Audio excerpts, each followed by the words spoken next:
Hello all. So this is the continuation of our discussion last meeting. So just a short recap about our discussion in last meeting. We have discussed about the shift of focus or education focus from the traditional content-based learning to the outcomes-based learning that we had today. So for today's discussion, we'll be discussing about the basic concept of assessment. So, but before this, let's just have a short, thorough introduction about these three definition that we'll be using in or throughout the course. So we have measurement, assessment, and evaluation. Well, the measurement is stated as the qualification of what students learn through the use of tests, questionnaires, rating scales, checklists, and other devices.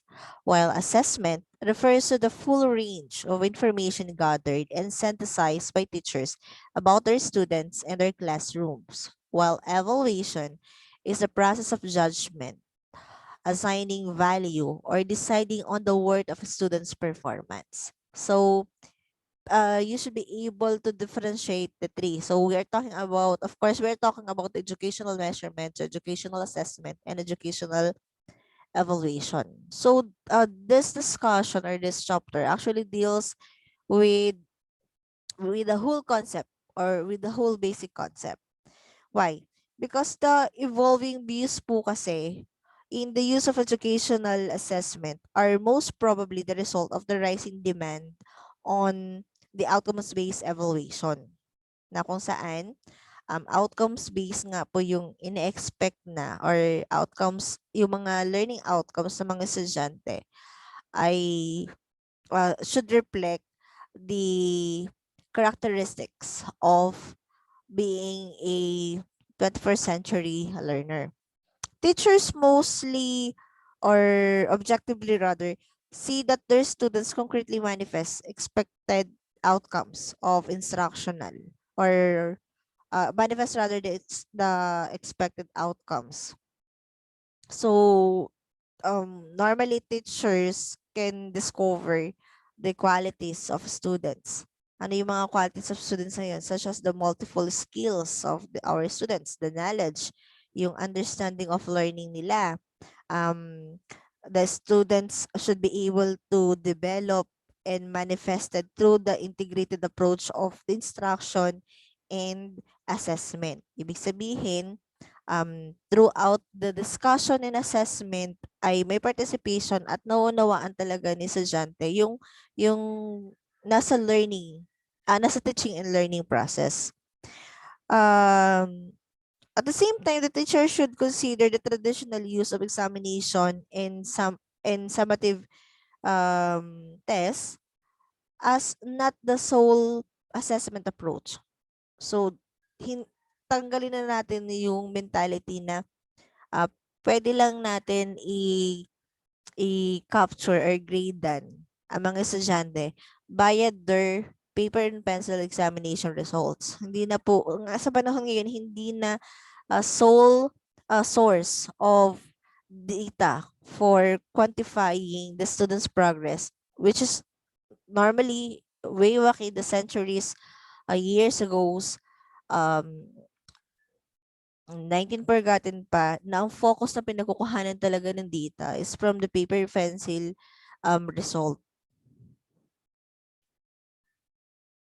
It has been a common view po kasi among the educators, yung mga terms like test, non-test, measurements, assessment, and evaluation, na as we can see, it actually relate with one another. Most probably because this ascribe the relationship that make some teachers think that these terms are synonymous. Kaya minsan itong measurement, assessment, saka evaluation na to, akala nila pare-pareho lang ibig sabihin yan. Akala nila same lang yung kanyang description. For example, when a teacher says that I am giving an evaluation to my student, sinabing ganun. Now, we need to clarify this statement. Yung statement na I am giving an evaluation to my student. So, to clarify this statement, the teacher should not or do not give evaluation to student. They do the process. They do the process of evaluating students' learning, which is actually most of the time based on test result. Perhaps in most teachers' mind, yung process ng um pag-administer ng test, yun yung process ng evaluation. So, iba po siya. Kapag evaluation kasi, that's the process of making judgment, assigning value. Diba? Why? Because test is actually a device used to measure. So, yung test po, dun siya pumapasok madalas sa measurement, educational measurement. Why? Again, test is a device used to measure. Ano yung mini-measure niya? What the students have learned before, during, and after the classroom activities. So, this is the process of attaching the qualitative value to test result as a function of evaluation itself. The interrelatedness kasi ng mga terms causes the teacher to commit an error on the previous statement. Yung statement nga na, I am giving an evaluation to my students. Kaya mahalaga dito sa basic concept, starting pa lang siya, mahalaga na ma-differentiate natin ang pagkakaiba-iba ng measurement, assessment, at saka ni evaluation.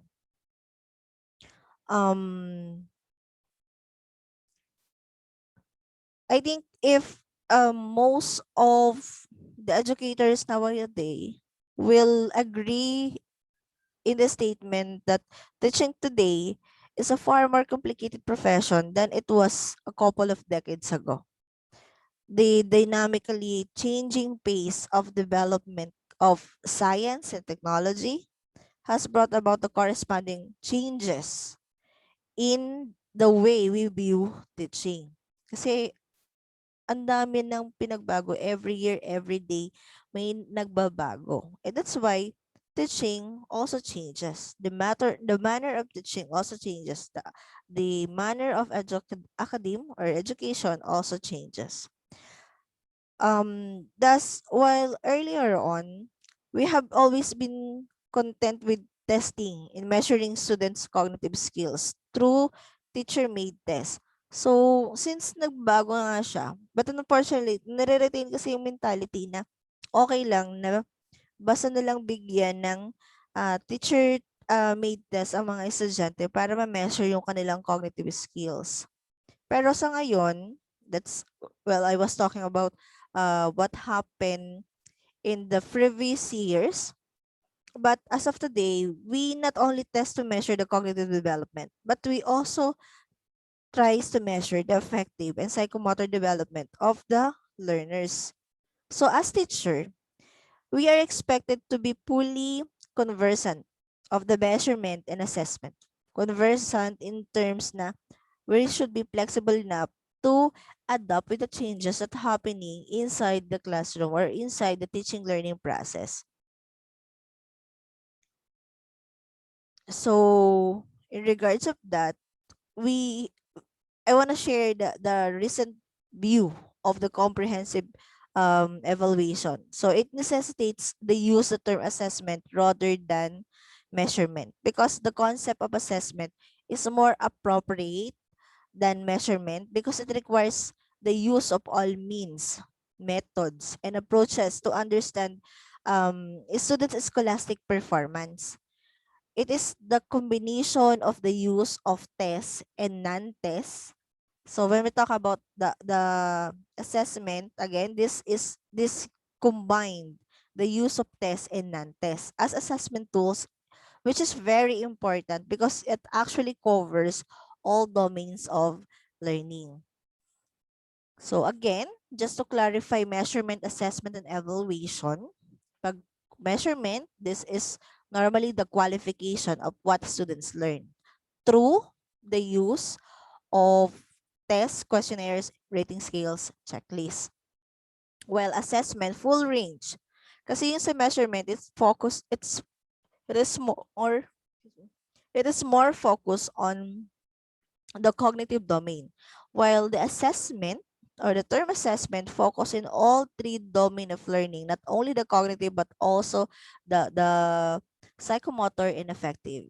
And of course, after assessing the student at the end, you will be able to evaluate the student. In short, you will be able to provide judgment or to assign value of their performance. Yung evaluation dito na lumalabas kung ito na yung process kung saan binibigyan na ni teacher at the end of the term or quarter, binibigyan na ni teacher ng grade C is to Adyante. Okay, now let's define test. For this video, most of the discussion will focus on the definition. Test, actually, if I'm mistaken, according to Posner, test is actually a set of questions with an accepted set of presumably correct answer. Again, test should have a presumably correct answer. Hindi ka pwedeng basta gumawa ng test na wala kang answer key. Kung wala ka mang immediate answer key diyan, dapat alam mo sa sarili mo na yung test mo o yung item mo sa iyong test, merong siyang actual answer. It's designed to gather information about some individual characteristics, like scholastic achievement. Tests, like all other devices, can be influenced by some factors that contribute to errors in gathering valid and reliable information. We call this phenomena a measurement error. This concerns us for 3 reasons. So, meron tayong tinatawag na measurement error daw. Ano kaya yung measurement error na yon? First, tests are only tools, and tools can be appropriately used, unintentionally misused, and intentionally abused. How? Since tests are tools, normally inside the classroom, these are teacher-made tools. It could be appropriately to use in terms if the teacher is really dedicated and the teacher really want to develop certain test examination that really covers what he or she discussed in a certain period of time and what or he expected for his or her students to perform.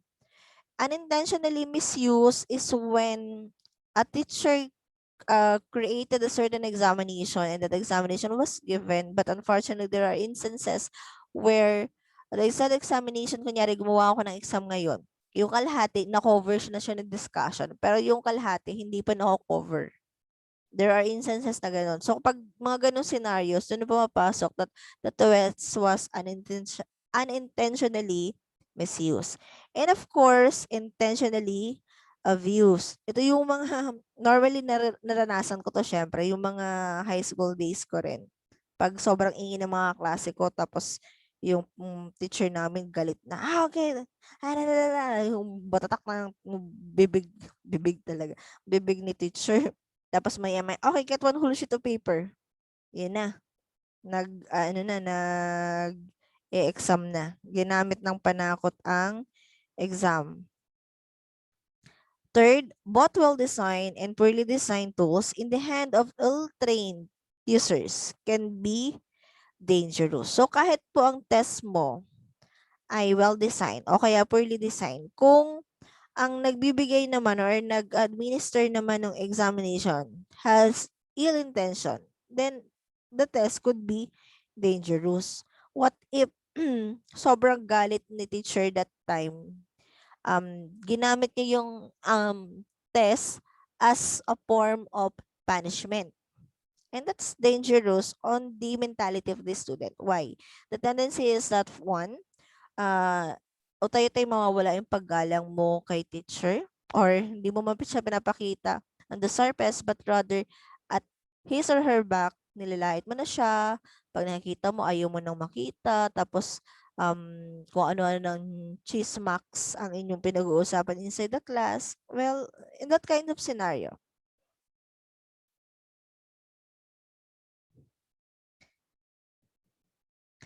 So, classroom teacher can appropriately use tests per classroom evaluation. So, yung appropriateness kasi ng usage of test should be preceded by the teacher expertise in the area of, or in the, yes, in the area of test construction. So, lalabas lang na a test is well designed if the test is well designed means it shows the expertise of that teacher. Why? Because test development is actually it undergoes a very tedious process or very difficult process, a lot of process actually. Ano pa ba? Ano pa pwede ko masasabi tungkol dito sa test na to?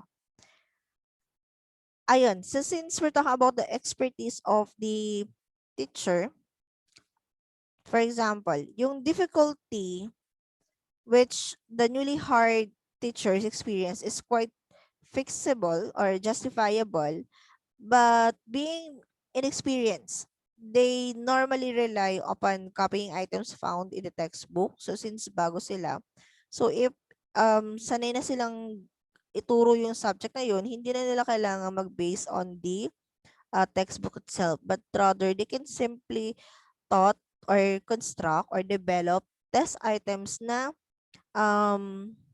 galing talaga sa kanila. That reflects kung ano yung kanilang diniscuss sa klase. Kasi di ba may nangyayari naman na sitwasyon na nag-e-exam si sir or si ma'am ng ganito, although related siya dun sa topic na diniscuss, pero alam mo na wala talaga siya dun sa na-discuss. Hindi talaga siya kasama dun sa na-discuss. But as you can, if you can see that the item itself is somewhat related, but you cannot recall when or where the topic was discussed. So may mga ganong instances din po in regarding with test. Obviously, as the length of a teacher's experiences increases, the teacher is expected to have developed the expertise in the test construction. He was expected to develop from previous experiences through in-service training, yung mga bagong teacher, of course, and from his interaction with his peers. Because every day, the teacher construct tests and that serve as training period. A good test actually, or a good test items, identified the process. It identified the process that must be included as a part of the test bank. Why? Because teachers, as user of tests, should be guided by sound principles in the construction of and utilization to to assess a students' academic achievement. Because the decision should be based on sensible and justifiable interpretation of test result. So again, it should be sensible and justifiable interpretation of the test result. So obviously, tests can be written, oral, or performance. Written tests are mostly, or this is the most widely used type of test. Under written tests, only the cognitive domain, unfortunately. Under written tests, only the cognitive domain of learning is given attention because the evaluation based on the result of tests alone does not picture out the total development of the learner. Of course, oral test is ito yung mga pasok na usually kapag face-to-face, ito na yung classroom interaction between the teacher and the student. Performance from the word itself. This is self-explanatory. Performance assessment where students are expected to act out, to have simulation, to perform, to showcase their development skills. Teacher, obviously, as classroom managers, we are bound to be or to make decisions. We are bound to make decisions which are actually difficult to justify if evaluation is not based on a well-analyzed test result. So since we have tests, we also have okay, so we have facts. Written tests are, yeah, nabanggit ko na to kanina. Written tests are most widely used type of tests.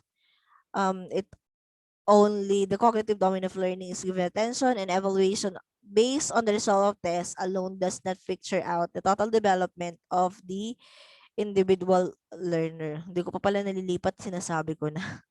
Okay. Then we have non-tests. For non-tests, these are actually devices that do not force a student to give their responses. These are usually based on the teacher's direct observation. Non-test nga eh, hindi nga nag-test si teacher. These are usually based on the teacher's direct observation inside the classroom as the student perform the assigned task. In short, um, it is the teacher who does the assessment as he observe a student act out the values and the skills that are essential in the performance of a learning activity. But however, there is a need to objectivize the quantification of this observation. Kailangan ay objective siya, hindi siya subjective. Why? Kapag objective kasi, automatically meron kang basis kung paano mo i-quantify yung observations mo na yon. Pag subjective kasi, meron siyang biases in the said observation. To make the observation objective, the teacher should develop valid and reliable non-test instrument. For example, our observation checklist, rating scales, semantic differentials, anecdotal records, and the like. Okay, so let's have some facts. Educators who strongly advocate the use of non-test strategies in the classroom instructional or believe that instruction and assessment are interrelated educational activities, which is true. This is a very self-explanatory. A good classroom teacher objectively observe and analyze a student's performance. Yes, this is true. Hindi lang naka-base sa paper and pencil result. But unfortunately, with online classes, teacher observation was not actually present. Hindi man totally zero, but it's almost non-existent, 'di ba? The most important focus of classroom assessment activities are students' learning experiences. So mahalaga po 'yan. The result of the yeah, the result of this non-test instrument. Ano ba yung purpose ng non-test instrument? The result of this non-test instrument supplement actually the information that test result provided. For example, pumasa si estudyante with the use of non-test result, or if the non-test result rather are used to supplement the information gathered through the use of tests, then the teacher can have a comprehensive view about the quality of the student's learning progress. Kaya nga inside the classroom, di ba, kahit naman kayo magkakaklase, kita nyo agad na observe nyo rin kahit paano kung sino yung mga classmate nyo na focus talaga sa pag-aaral, attentive talaga sa paggawa ng mga output, talagang very detailed sila pag nagsasagot ng quizzes or activities and so forth. So why do we need to do all of that? Because as teacher, all decision that we made should always be defensible. Kung may binagsak tayo o kung may binasa tayo, dapat kaya natin depensahan yung ating actions na yon. 'Di ba? Yeah, katulad ng mga bumagsak sa akin last semester. Kaya kong depensahan sarili ko bakit bumagsak yung mga yun.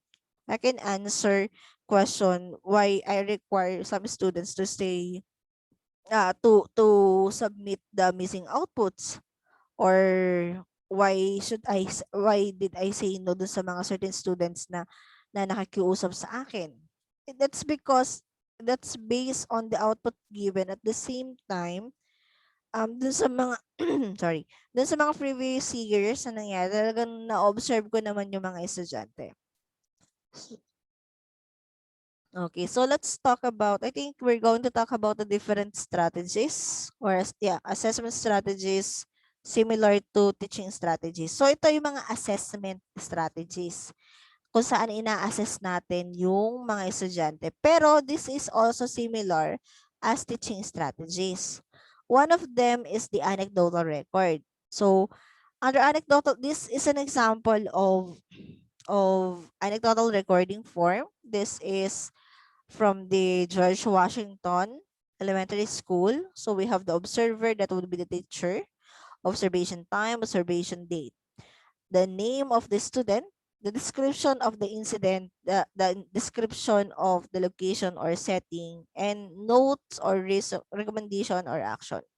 And of course, the signature of the observer. So merong anecdotal record na ganito. Pero hindi na siya masyadong um hindi siya ginagamit sa atin. What we do is we have um we sim we normally base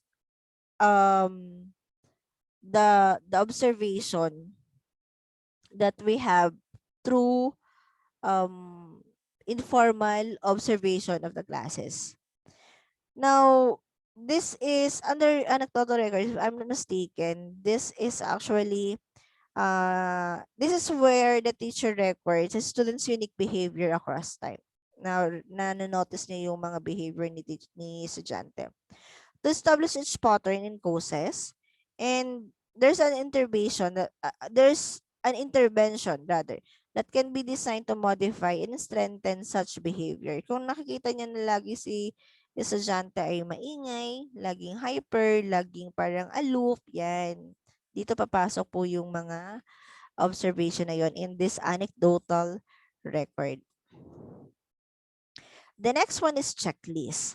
So for some classroom activities, the teacher may design or the teacher may design a checklist that can capture the presence or absence of the mastery of the objective. So yun po. Because in this checklist, sa mga checklist kasi, we teacher can formulate a list of objectives that students need to master. So we can simply check off the objective that the student has mastered. So in this example, we have here the student readiness strategies checklist. So we have 3 time frame: before reading, during reading, and after reading. So again, these are a checklist where our main goal as teacher, we want to capture the presence and absence nung mastery ni estudyante in our educational objectives or in that certain topic in our learning objectives.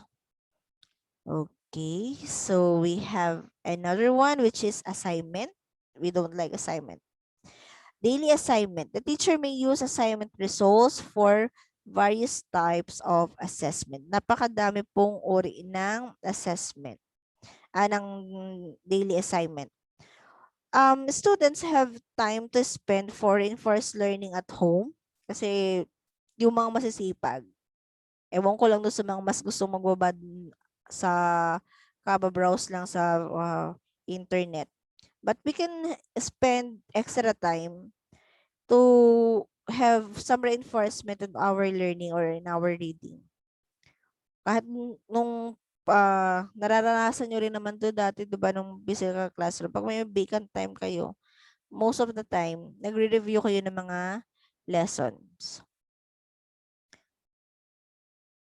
Okay, so I think napakaliwanag naman ng assignment. Hindi ko na ito masyadong i-elaborate. We are quite familiar with assignment. The next assessment strategies is debates.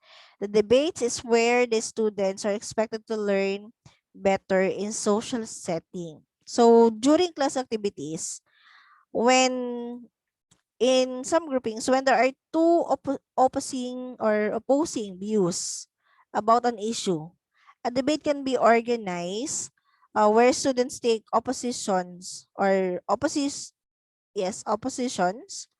or opposing positions rather. Tama ba? Yeah. The students are taking opposing positions. Oppositions naman ako. On a certain topic, then they're going to defend their side. Again, debate is another familiar term with us.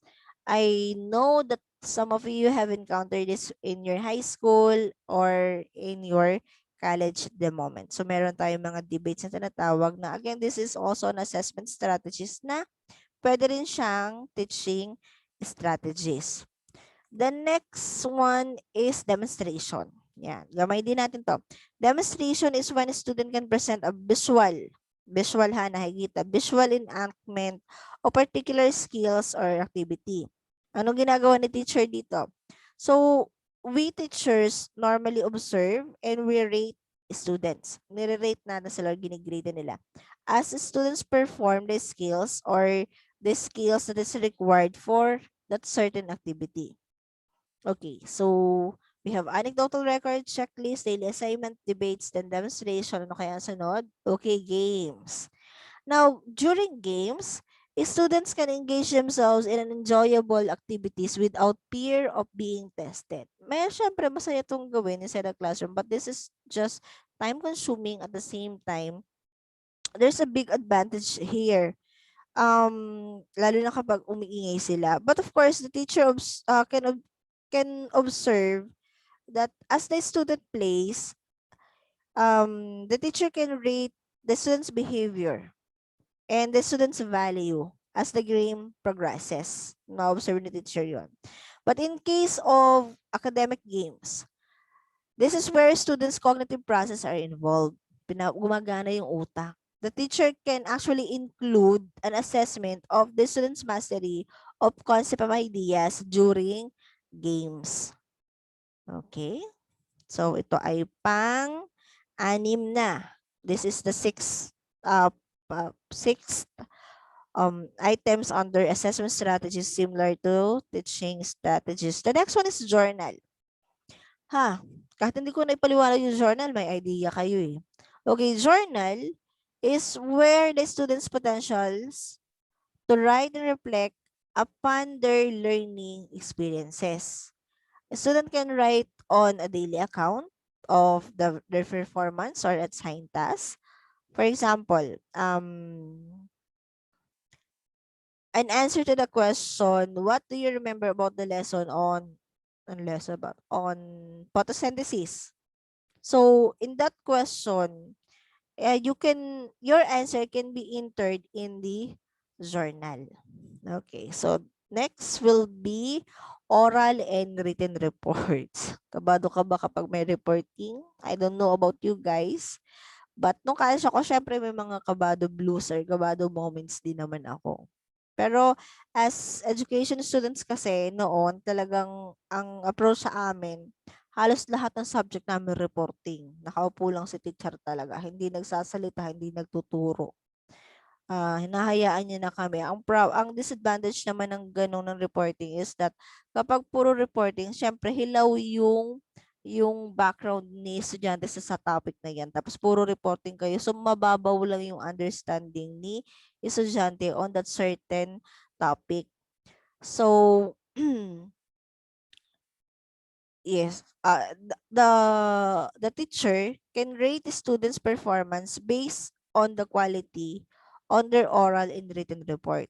Oral in terms of how they present the topic, and written is the output that they will be submitting to the teacher. Lagi naman ganun, pag may reporting ka, merong pinapapasa na hard copy.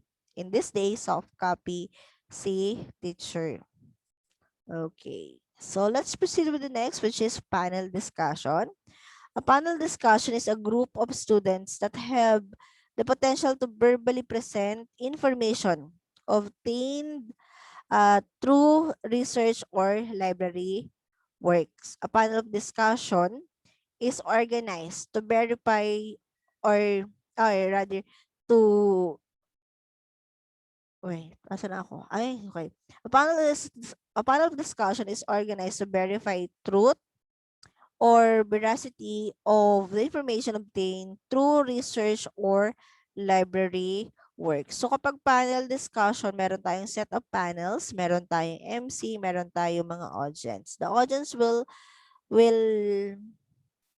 raise questions to the panels, where the panels will be the one to discuss or to answer those queries. Okay, so meron pa ba? Sana maliwanag ang panel discussion. We'll proceed with the next one, which is portfolio of the student's work. So the student can be required to collect evidences and reflect upon their own learnings. Medyo malawak, mahaba pa rin po ang scope ng portfolio. But if, yeah, I'm not mistaken, portfolio is actually included in assessment of learning too. You will be discussing about portfolio in a very thorough manner. Portfolio is also a part of the alternative assessment. So hindi siya discuss ng ayos dito sa assessment 1. But anyway, portfolio is a collection of the student's output, diba? Throughout a certain period of time. That's a portfolio. As teacher, using portfolio, we may be able to assess the samples from the student's work. And we may rate or we may put grade based on the preset criteria. Kasi kapag portfolio, hindi mo lang siya basta chinecheckan. Meron kang criteria or rubrics na ginagamit for grading or certification.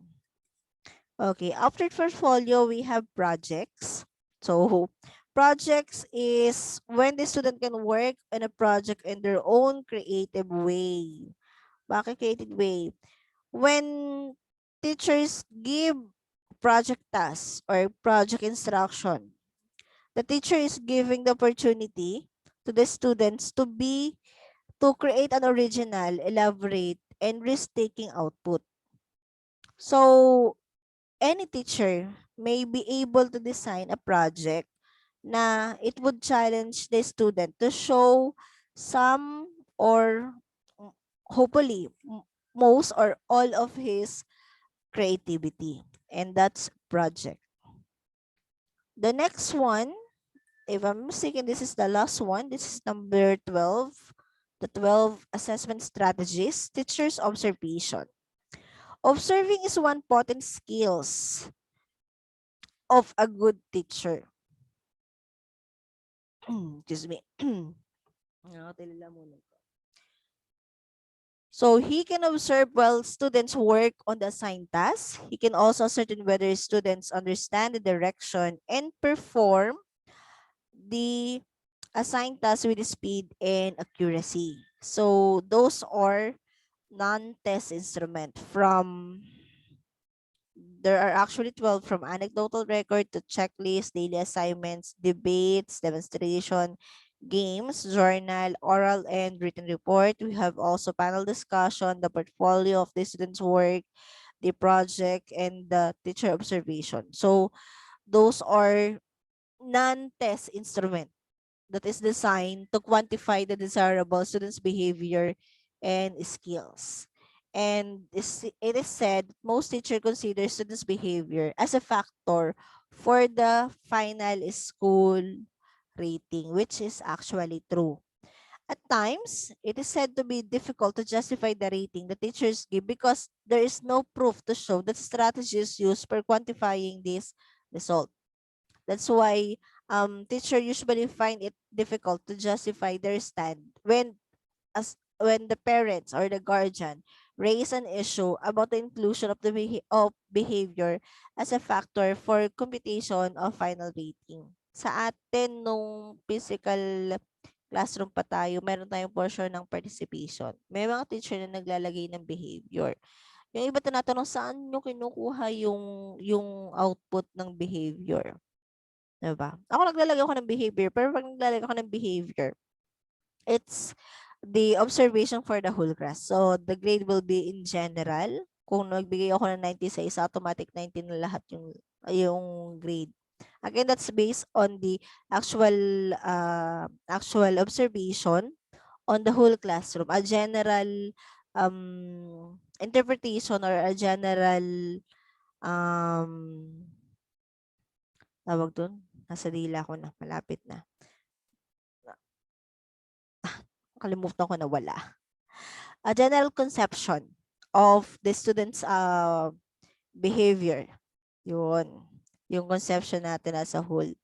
Okay, the teacher or this teacher can shield themselves away from negative parental impression if the information drawn from non-test instrument is used to supplement test result. So, kung may binagsak ang estudyante, aside from the unquestionable result of test result, yung galing sa mga non-test result, it supplement our decision kung pinasa natin siya based on some certain extent, kaya natin siyang i-justify based on non-test and test result. Malaking tulong ang test result. Okay, so let's talk about testing in progress. Okay, so what do we mean about, or what is the process of testing?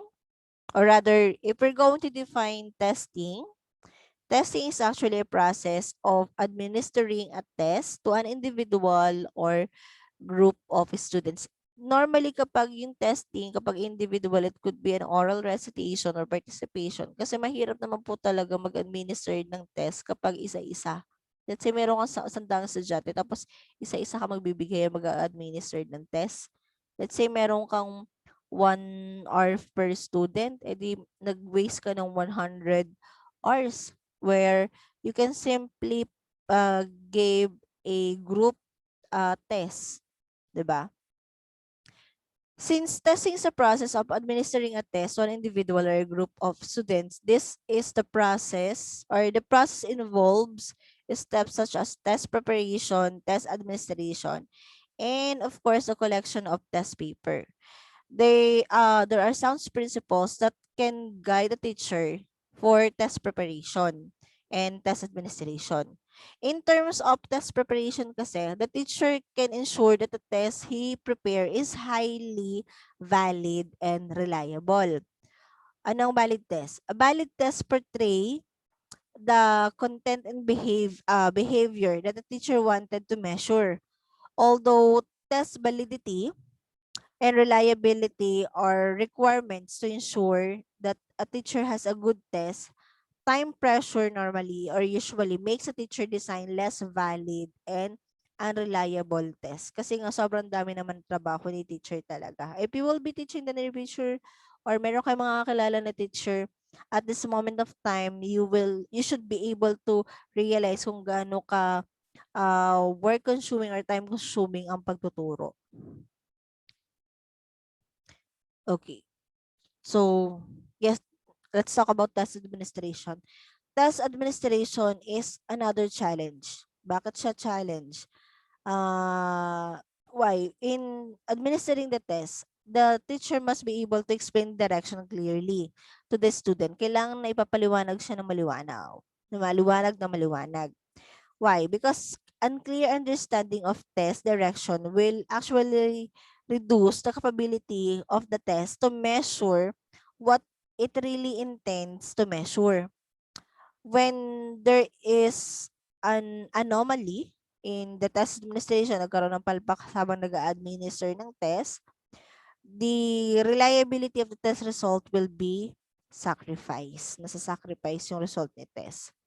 Teacher should not be good, the teacher or you as teacher should not be only good in test preparation. You should be also good or great in test administration. The testing process ends when the teacher has collected the test paper from the students. Then after that, the measurement process begins. Doon na pumapasok si measurement. Okay. So, again, pag sinabi natin sa measurement, this is quantifying of test result. Si measurement, when we talk about measurement, this is the process that begins when the teacher compares students' responses with presumably correct responses in the scoring key. So, measurement na po yung process na yon. If a student response matches with that in the key or yung key answers, then his or his answer is correct. If not, of course, the answer is wrong. So, yung raw score in the test has actually no meaning. For example, um, if the number of correct responses of a certain child or or result ni child sa isang test is 9, then his score is 9. So, there's no meaning attached to the raw score. Why? And because there is also no qualitative value that can be attached to the quantity 9. Walang qualitative data yung quantitative data na 9. Now, if we want to give a meaning to this result, we should, as teacher, we should further measure by obtaining the ratio of the total. So, kinukuha natin yung ratio niya para ma-quantify siya. Kung nag-exam kayo, nakakuha ka ng 9/20, that is your measurement result. But if you try to divide or find the quotient between 9 and 20, then it is more meaningful in the raw than the raw score 9. Nagkakaroon na kasi siya ng quantification. The teacher will be able to infer about the quality of the student's performance by, of course, again, by determining the ratio between the raw score and the total number of items. Okay, so let's look about assessment.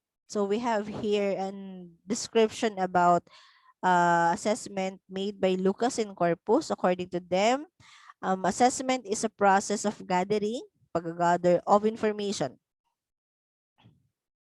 about the student's learning and then analyzing and interpreting them for the purpose of making decision. Yung making decision kasi, that would be the evaluation. They further asserts that assessment may involve, among other activities such as administering different kinds of written tests, observation of behavior or performance, examination of work samples, use of checklists, and interviews. So that's assessment.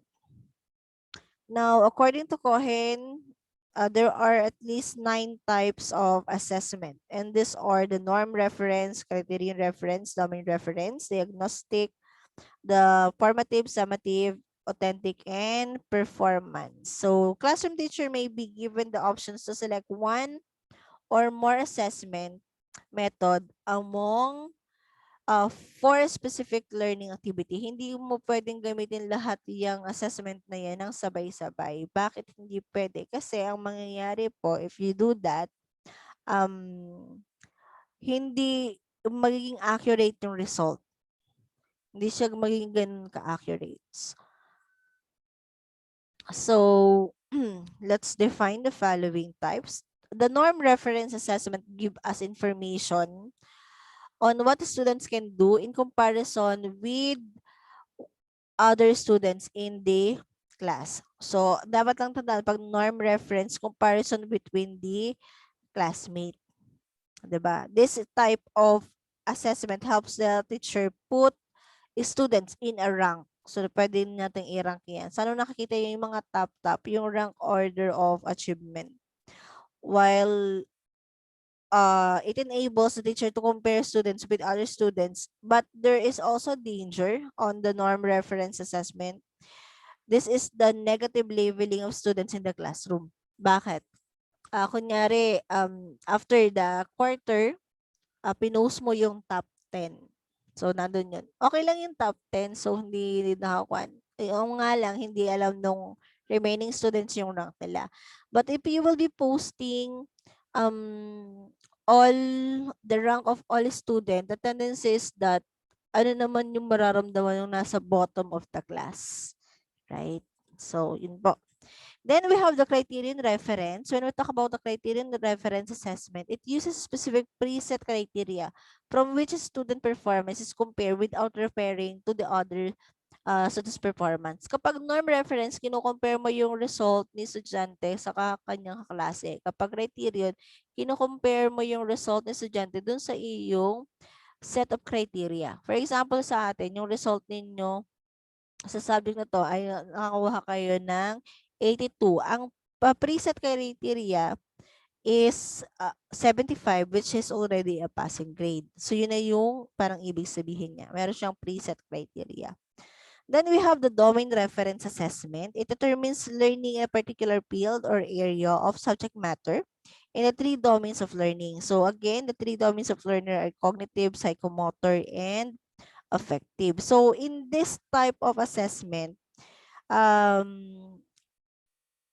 one should be careful and be detailed or have a detailed specification of the content or the domain. So, anong content or domain ba yung i-assess? Is it the cognitive, under the cognitive, psychomotor, or affective? For example, yung example ko sa PE, nagkaroon ng practice or group practice kung saan naglaro ng basketball yung mga estudyante. So, sa ang domain of learning lumalabas yung yung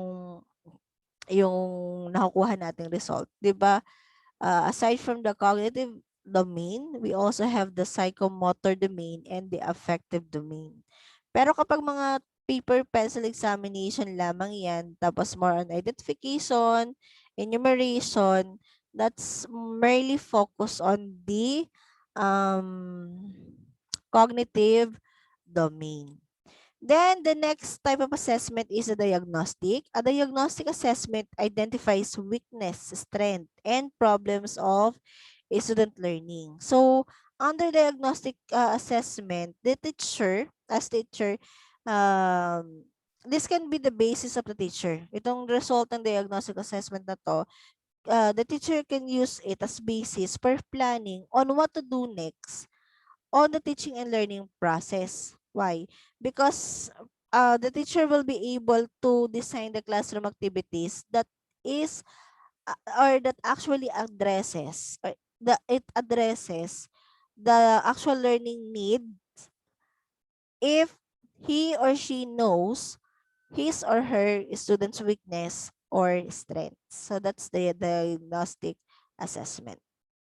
The next one is formative assessment. Formative assessment pinpoints whether students have achieved the objective of the lesson taught. So, yung formative assessment po, this assessment shapes the contents and process in the future teaching and learning progress.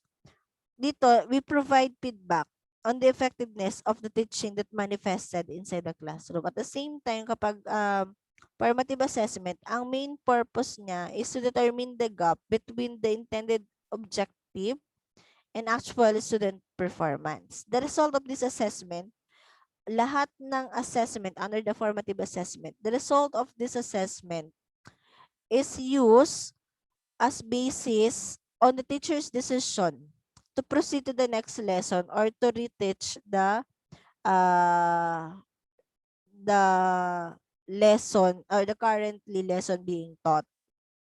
Summative assessment, summative assessment is considered as the terminal assessment of learning. Yung formative assessment, this actually happened before, during the lesson, while summative assessment normally happen after the lesson. So, this is considered as a terminal assessment of learning. Why? Because it comes from or it comes at the end of the unit, program, term, or school year. So, sa dulo na siya. So, for this summative assessment, yun na yung normal, the major examination, the chapter test, the quizzes, those are summative assessment. The main purpose of summative assessment actually is to give rating or grade to the students based on their performance or achievement. So the summative assessment provides data on what the students have achieved in a given period of time. It is normally or it is often concerned with the certification, the awards of marking, the grades, and the public recognition of the academic achievement. So that's summative. Then after this, we have evaluative assessment. When we talk about evaluative assessment, it refers to the process of self-assessment. in the classroom, the student can assess whether they have learned or not by providing them, of course, a chance to evaluate themselves. The student will be given the opportunity to look into the achievement in comparison with the other achievement or in comparison with the preset criteria or standards. So for the EPSATIV assessment, this is the type of assessment that actually gives a student an opportunity to evaluate their own learning. And through this, a student can also formulate their own learning style, their own methods. Paano ba sila mag-aral? Paano sila matuto? Ano yung makakatulong sa kanila? For example, ako nung nag-aaral ako, I normally have white noise in the background. I usually have Korean songs, Thailand songs, mga kanta na hindi ko talaga naintindihan. Mas nakaka-focus ako doon. And that's my studying technique or learning style. Kahit nung pang college ako. Of course, hindi naman nawawala si kape. Kailangan lagi may kape.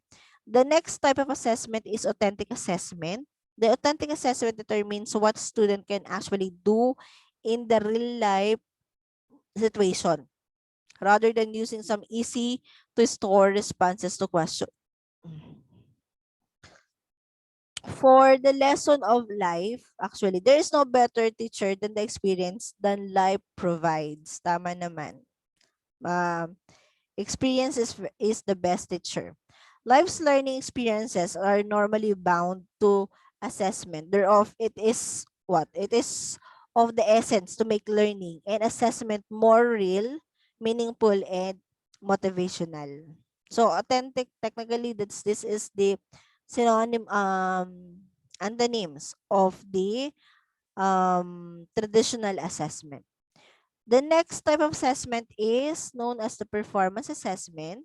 For the performance assessment, this is undertaken to determine whether students can demonstrate their learning through performance or simulated situation.